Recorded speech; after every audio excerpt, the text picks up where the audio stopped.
It was a chilly October evening in a quiet American suburb. The streets were painted orange and gold with fallen leaves, and most families were already inside their warm homes, gathered for dinner. But David Miller, a single father in his mid-30s, wasn't heading home just yet. He had just finished a long day at work and was on his way to pick up his 7-year-old son, Ethan, from after-school care. David's life hadn't been easy. Raising a child alone after losing his wife in a car accident 3 years earlier meant every day was a balancing act. Work, bills, late-night homework sessions, scraped knees, bedtime stories, he had to juggle it all. Yet despite the exhaustion, he found strength in Ethan's laughter. That little boy was his anchor. As David drove past the park on the corner of Maple Street, something unusual caught his eye.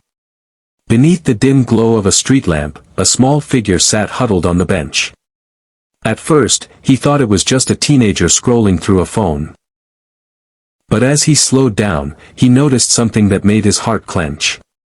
It was a little girl. She looked no older than 10, dressed in a thin sweater, shivering in the cold. She had no backpack, no jacket, and no sign of an adult nearby. Her tiny arms were wrapped tightly around herself, and her eyes darted nervously at every passing car. David pulled over, his fatherly instincts instantly kicking in. He approached slowly, not wanting to scare her. "Hey there," he said softly, crouching down to her level. "Are you okay? Where are your parents?" The girl flinched at his voice and scooted back a little. Her lips trembled, and she shook her head without saying a word. David could see the fear written all over her face. She wasn't just cold, she was terrified. "My name's David," he continued gently. "I'm not here to hurt you. I'm a dad, my little boy's about your age. What's your name?" After a long pause, the girl whispered, "Lily." David offered a small smile. "Hi, Lily. That's a beautiful name. Do you want me to help you find your family?"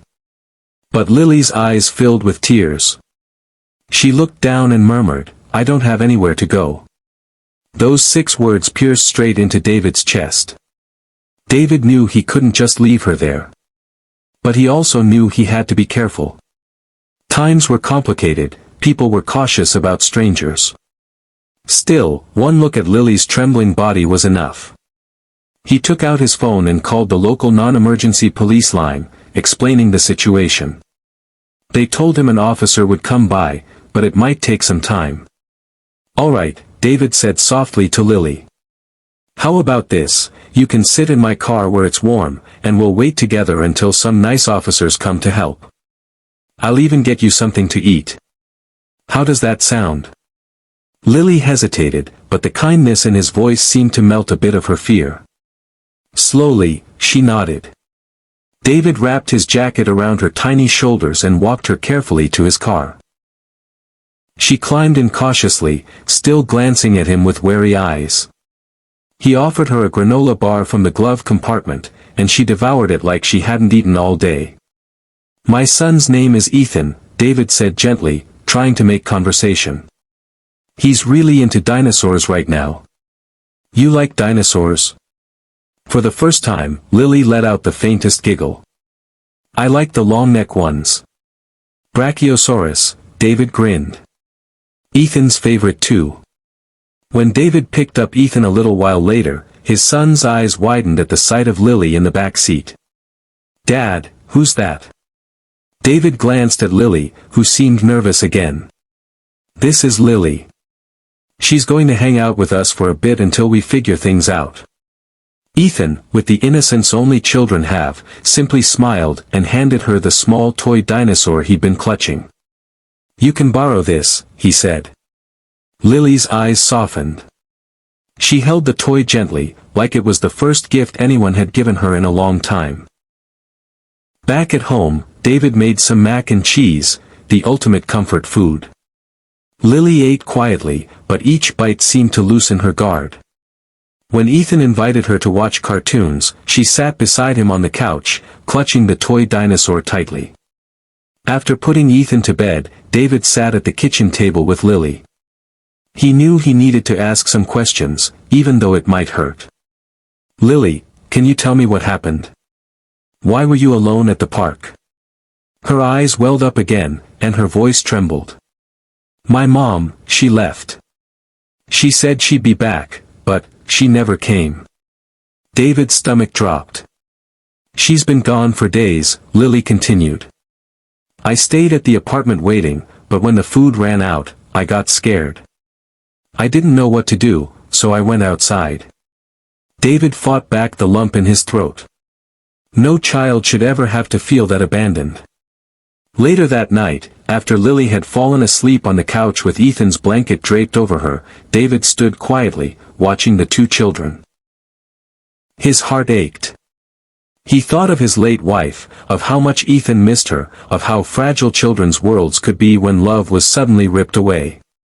And he realized something: maybe Lily hadn't come into his life by accident.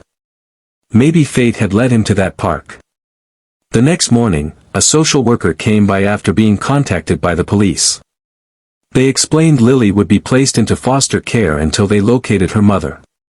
But as the woman gently tried to wake Lily and lead her away, the little girl clung desperately to David's sleeve. "Please, don't let them take me," she sobbed.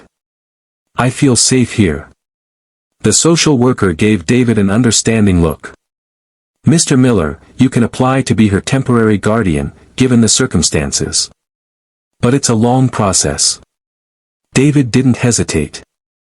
"I'll do it. Whatever it takes." Weeks turned into months. While the legal process unfolded, Lily stayed with David and Ethan. What started as a temporary arrangement slowly blossomed into something beautiful. Lily began to smile more, laugh more, and even join Ethan in building blanket forts in the living room. She helped David bake cookies, though most of the flour ended up on the floor, and she began to call his house home. One night, while tucking her in, Lily whispered, "Thank you for not leaving me." David's throat tightened as he kissed her forehead. "You'll never be alone again, sweetheart. I promise." The turning point came during a school event months later. Ethan was performing in the second-grade play, and Lily sat nervously in the front row beside David. When the kids finished and the parents clapped, Lily leaned against David and whispered, "Does this mean, you're my dad too now?" David blinked back tears. In that moment, he knew the answer had already been written in his heart. "Yes, Lily," he said, voice breaking with emotion. "I'm your dad now."